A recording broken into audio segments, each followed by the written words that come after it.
우리는 계속해서 주일 오후 예배 시간을 통해서 소일의 문답의 내용, 특별히 십계명의 내용을 살펴보고 있죠. 우리의 십계명은 크게 두 부분으로 나뉠 수 있습니다. 첫 번째부터 네 번째의 계명은 하나님의 백성들과 하나님 사이에 마땅히 하나님의 백성들이 지켜야 할 예배의 규범과 모습에 대해서 말씀하고 있죠. 그리고 다섯 번째부터 열 번째의 계명은 사람과 사람 간의 관계성 속에서 우리가 하나님의 백성이라면, 하나님의 자녀라면 어떻게 살아가야 될지 바로 그것에 대해서 성경은 증거합니다. 먼저는 제5계명이 무엇이었습니까?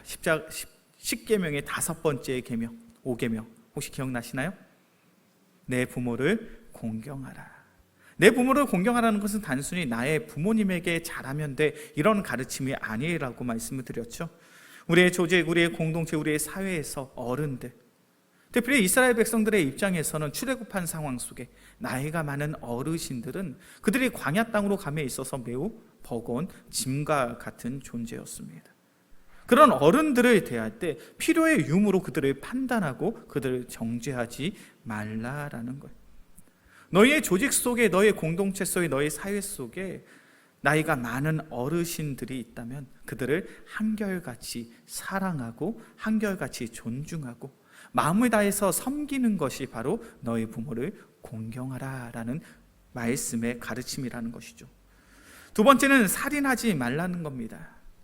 살인하지 말 것은 단순히 행위적인 규범에 그 가르침이 끝나지 않죠. 우리의 마음을 다스리라는 겁니다. 순간적인 분노나 순간적인 화에 사로잡혀서 상대방을 미워하고 상대방을 모욕하고 상대방을 비방하는 그 모든 행위가 살인하지 말라라는 그 계명에 해당이 되더라는 거죠. 우리의 인생, 우리의 삶 속에 우리가 마땅히 가져야 될 신앙의 자세가 있습니다. 그것은 바로 우리의 마음 속에 예수의 마음이 있어야 합니다. 예수의 마음을 가지고 그리스도의 성품, 그리스도의 사랑을 가지고 우리 주변에 있는 이웃들을 더욱 사랑하는 것, 더욱 섬기는 것, 그들을 포용하고 이해하고 수용하는 것이 참된 성도의 삶인 줄로 믿습니다. 그 다음 일곱 번째 계명이 무엇이었죠? 간음하지 말라. 간음하지 말라는 것은 단순히 정욕에 사로잡혀서 성적으로 문란한 삶을 살지 말아라 이런 이야기를 하는 것이 아니라 하나님 앞에서 우리의 몸과 우리의 마음을 거룩하고 정결하게 살아가야 되는 것, 이것이 참된 성도의 삶인 줄로 믿습니다. 오늘은 그 여덟 번째의 계명이죠. 제8계명. 자, 소일의 문답 73문입니다. 소일의 문답 73분. 제8계명이 무엇입니까? 그 답을 같이 읽겠습니다. 시작. 소일의 문답 74분입니다. 제8계명이 요구하는 것이 무엇입니까?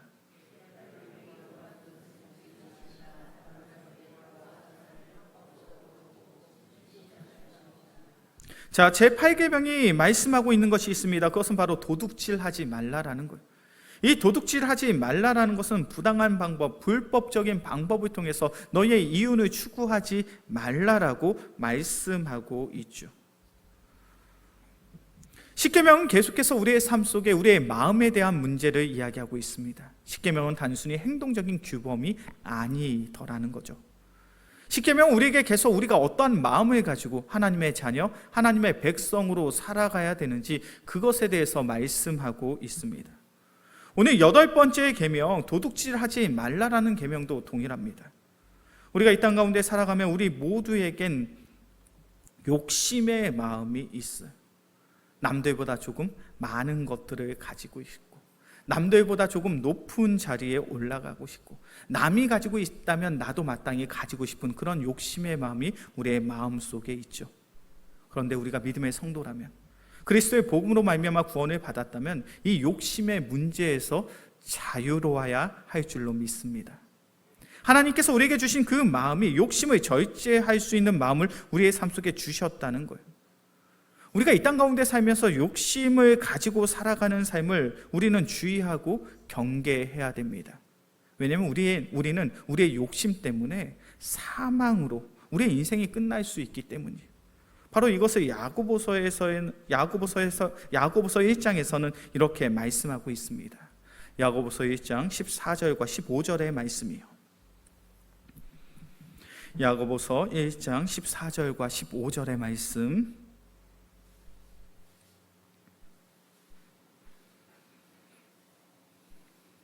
야고보서 1장 14절과 15절의 말씀 함께 봉독합니다.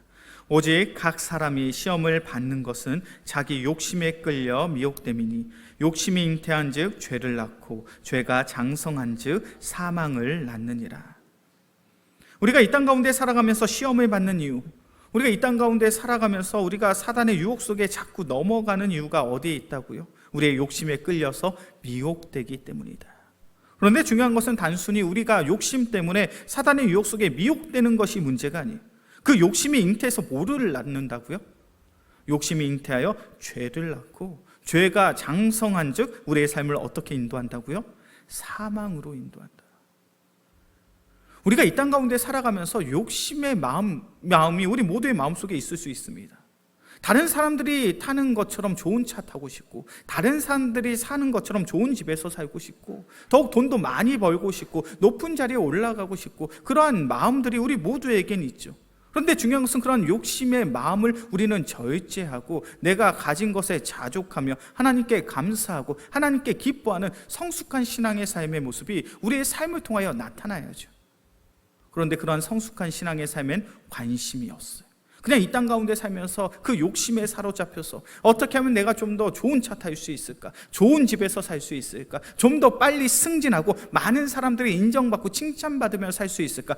그것만을 생각하고 그것만을 추구하며 그것을 위하여 살아간다면 우리의 인생은 결국 하나님의 징계, 하나님의 심판을 받게 되더라는 거예요.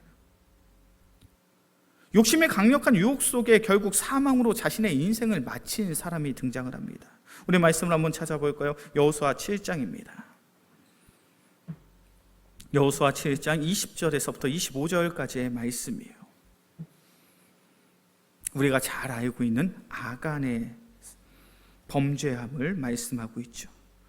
여호수아 7장 20절부터 25절까지의 말씀 제가 먼저 봅니다. 아간이 여호수아에게 대답하여 이르되 참으로 나는 이스라엘의 하나님 여호와께 범죄하여 이러이러하게 행하였나이다.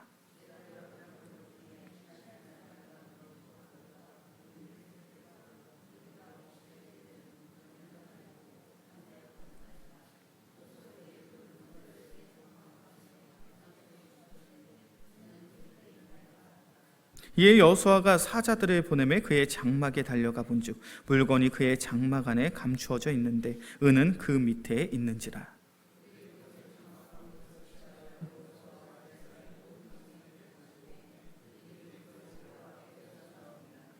여호수아가 이스라엘 모든 사람과 더불어 세라의 아들 아간을 잡고 그 은과 그 외투와 그 금덩이와 그의 아들들과 그의 딸들과 그의 소들과 그의 나귀들과 그의 양들과 그의 장막과 그에게 속한 모든 것을 이끌고 아골 골짜기로 가서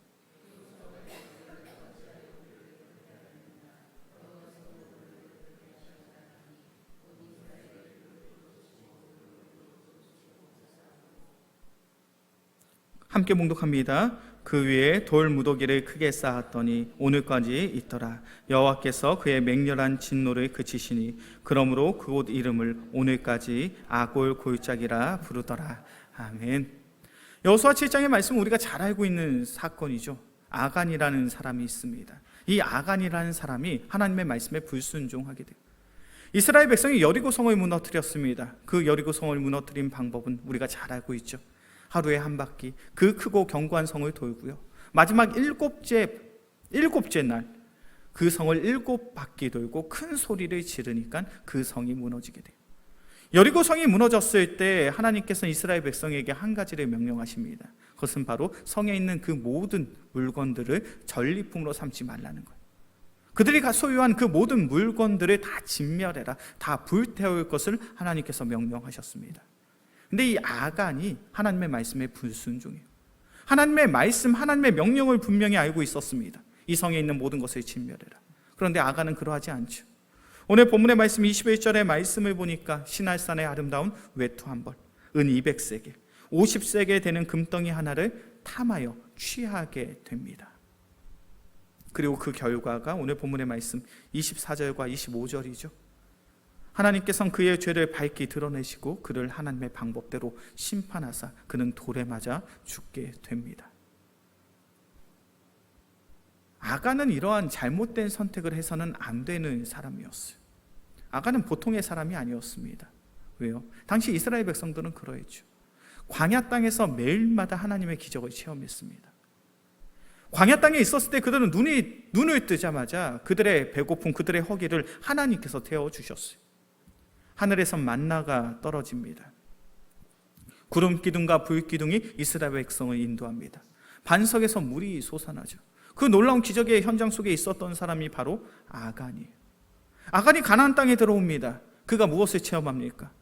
하나님의 말씀에 순종함으로 나아갔더니 그 물이 가득했던 요단강이 갈라지는 거예요. 그 강이 갈라지고 그 강이 갈라진 상황 속에서 아간은 그 강을 건너게 됩니다. 여리고 성이 무너집니다. 하루에 한 바퀴. 도저히 인간의 능력으로는 정복할 수 없는 그 성이 하루에 한 바퀴. 그리고 7일째 되는 날 7바퀴를 도고 큰 소리를 질렀더니 성이 무너져 버렸어요.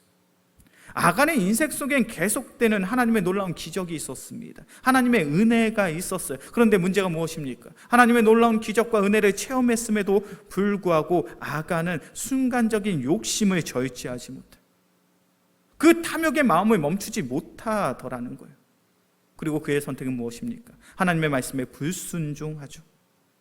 시날산의 아름다운 외투 한 번, 은 200세겔, 금 50세겔의 등덩이 하나를 취함으로 그는 하나님의 심판을 받게 됩니다. 야고보서 1장 14절과 15절의 말씀이 바로 그것을 우리에게 말씀하고 있죠. 너희는 자기 욕심에 끌려 미혹되고 있는 것이다. 욕심이 잉태한 즉 죄를 낳고 죄가 장성한 즉 사망을 낳느니라. 너희 모두의 마음속엔 욕심의 마음이 있겠지. 그런데 중요한 것은 그 욕심의 마음을 너희는 절제할 수 있어야 돼. 우리가 열심히 신앙생활을 하면 주님께서 우리의 마음속에 귀한 예수 그리스도의 마음을 주실 줄로 믿습니다. 그 귀한 예수 그리스도의 마음 가운데 어떠한 마음이 있는가? 바로 자족하는 마음이 있어요. 빌립보서 4장 11절부터 13절, 우리가 매주 주일 예배 시간을 통해서 몇 차례 살펴본 말씀이죠. 우리 말씀을 한번 볼까요? 빌립보서 4장 11절부터 13절까지의 말씀입니다.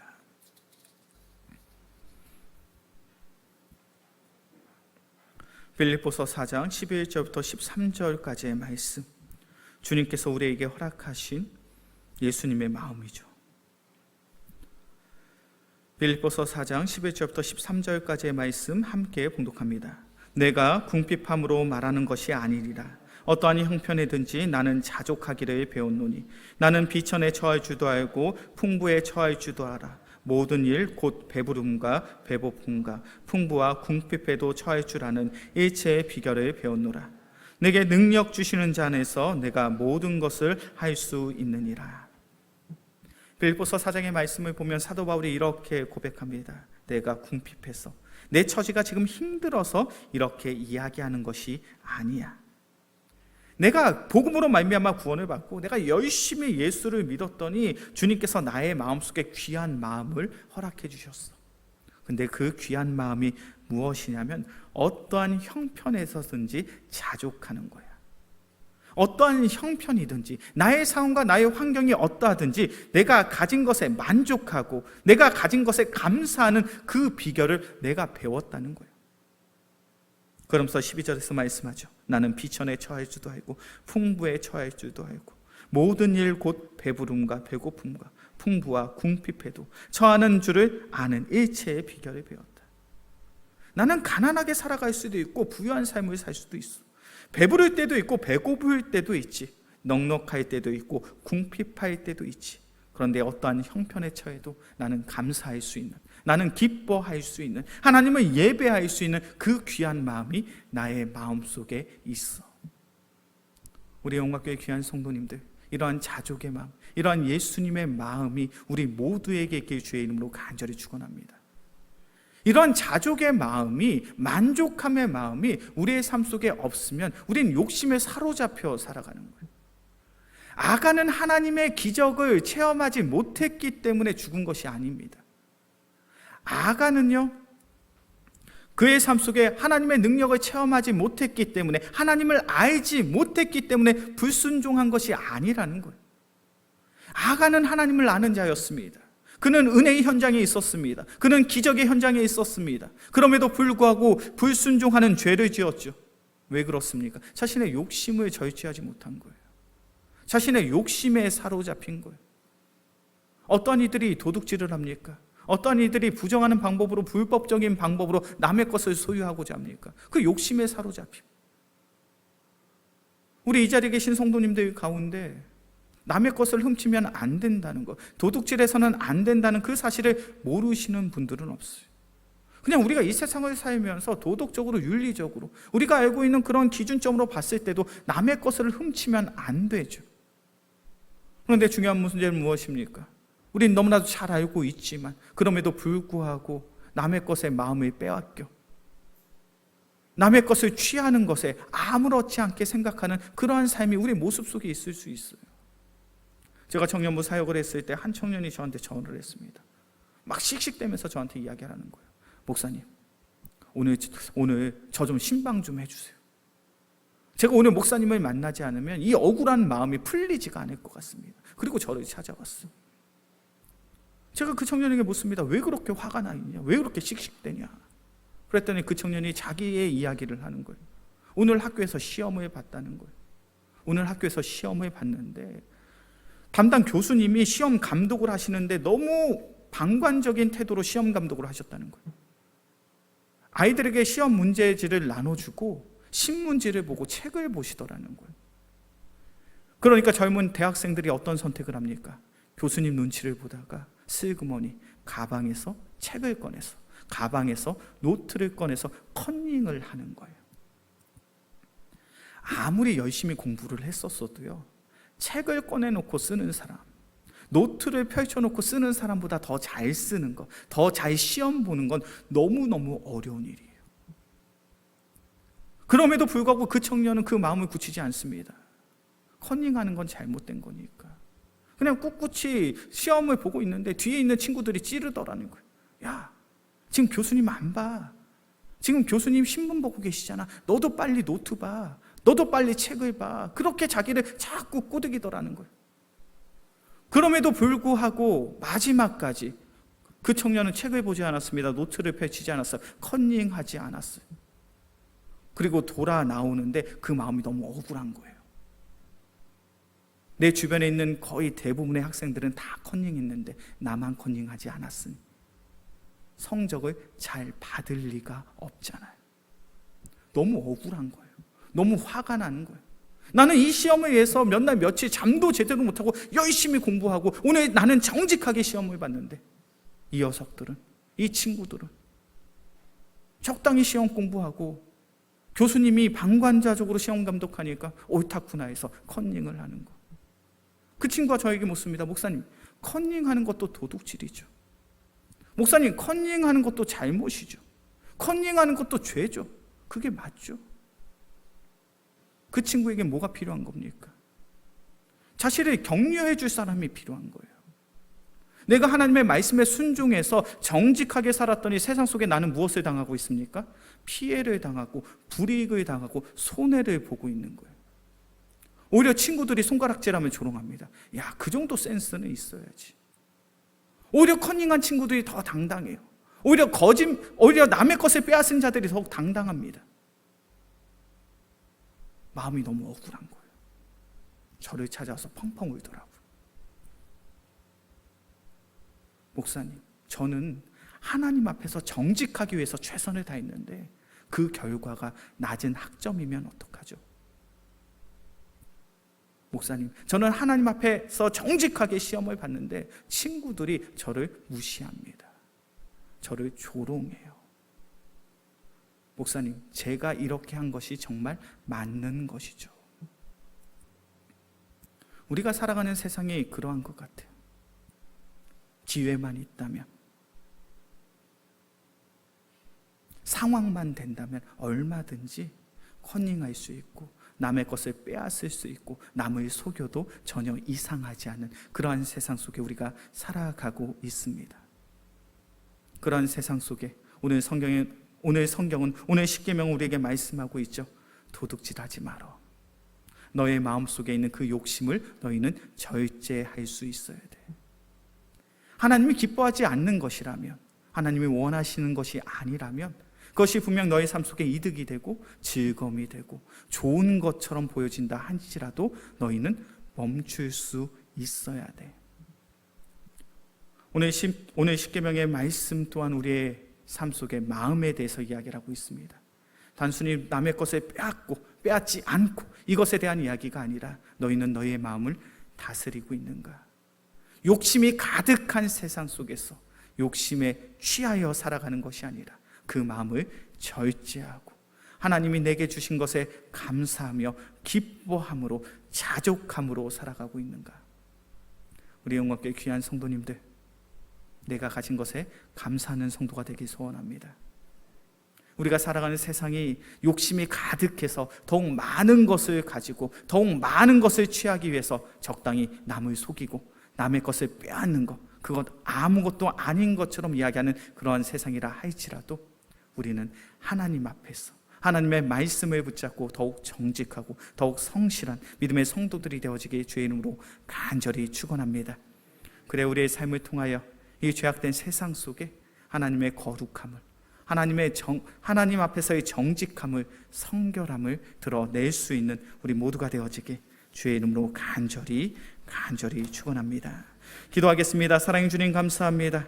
오늘도 주님의 귀한 말씀을 통하여 이 세상을 살아가는 하나님의 방법을 다시금 깨닫습니다. 사랑의 주님, 우리의 마음을 붙잡아 주사 욕심에 사로잡히는 인생이 아니요 주님께서 허락하신 그 귀한 삶 속에 자족하고 만족할 수 있는 귀한 믿음의 성도들 되게 하여 주시옵소서. 그래 예수 믿는 자로서 더욱 정직하고 더욱 거룩하고 더욱 성결함으로 살아갈 수 있는 우리 모두가 되게 하여 주시옵소서.